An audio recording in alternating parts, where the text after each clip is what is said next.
Assalamualaikum warahmatullahi wabarakatuh. Kami dari kelompok 4, kelas 11 MIPA 3 akan mempresentasikan sejarah Merah Putih di Manado.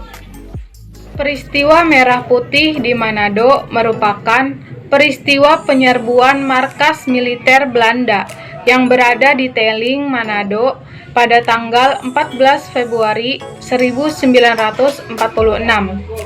Tokoh yang berperan dalam peristiwa Merah Putih di Manado yakni Letnan Kolonel Charles Choice Taulu, seorang pemimpin di kalangan militer bersama Sersan SD Wulsan menggerakkan pasukannya dan para pejuang rakyat untuk ikut mengambil alih markas pusat militer Belanda. Rencana tersebut telah disusun sejak tanggal 7 Februari 1946 dan mereka mendapatkan bantuan seorang politisi dari kalangan sipil, Bernard Wilhelm Lapian. Puncak penyerbuan terjadi pada tanggal 14 Februari. Namun sebelum penyerbuan terlaksana, para pemimpin pasukan tertangkap oleh tentara Belanda, termasuk Charles C. Taulu dan SD Wulsan. Akibatnya, pemberontakan ke tangsi militer Belanda dialih tugaskan kepada Komando Mambi Runtukahu yang memimpin anggota KNIL dari orang Minahasa. Bersama rakyat Manado, mereka berhasil membebaskan Charles Choice Taulu, Wim Tamburian, serta beberapa pemimpin lainnya yang ditawan. Puncak penyerbuan tersebut ditandai dengan perobekan bendera Belanda yang awalnya berwarna merah putih dan biru menjadi merah dan putih lalu dikibarkan di atas gedung markas Belanda.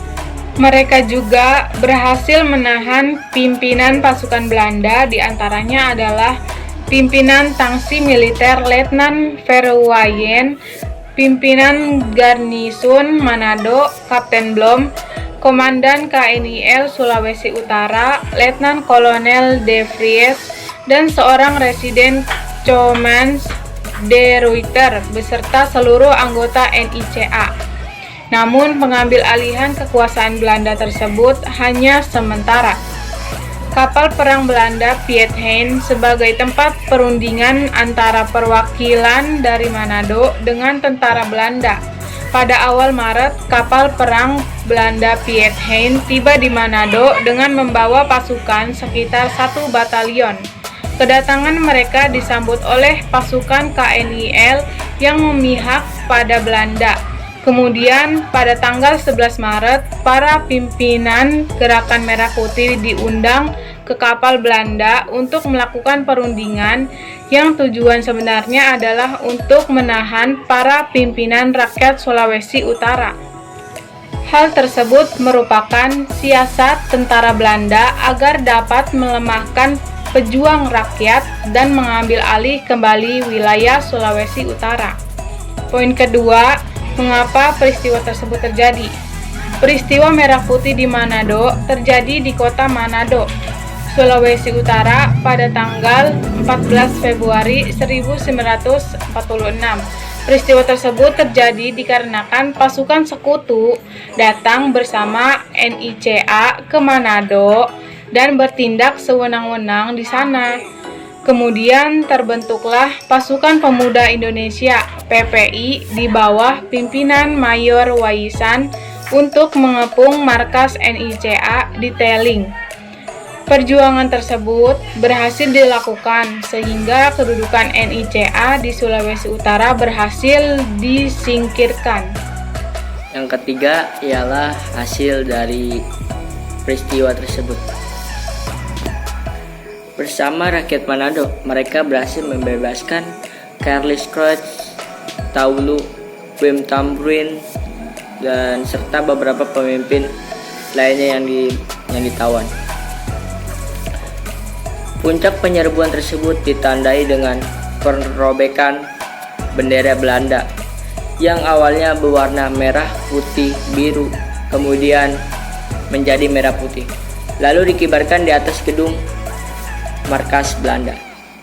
Pertama terjadi Perang Kemerdekaan Republik Indonesia sejak tahun 1945 sampai 1949. hanya dampak peristiwa Merah Putih di Manado inilah yang berhasil merebut kekuasaan dari Belanda dan menggantikannya dengan pemerintahan nasional dipimpin oleh Lapian dan Taulu. Ketika itu, semua pejabat Belanda, NICA dan KNIL ditangkap lalu dideportasi ke Morotai. Pada tahun 1946 sampai 1948 disepakati oleh pihak Republik Indonesia dan Belanda melalui perjanjian Linggarjati dan sejarah perjanjian Renville bahwa wilayah Nusantara di luar Jawa sampai Sumatera tidak menjadi wilayah kekuasaan Republik Indonesia yang berpusat di Yogyakarta. Akan tetapi Lapian dan Taulu sebagai pemerintah Merah Putih menyatakan dalam rapat umum di lapangan Tikala, Manado pada tanggal 22 Februari 1946 bahwa Sulawesi Utara merupakan bagian dari Negara Kesatuan Republik Indonesia. Cukup sekian yang dapat kami sampaikan. Kurang dan lebihnya mohon maaf. Wassalamualaikum warahmatullahi wabarakatuh. Terima kasih.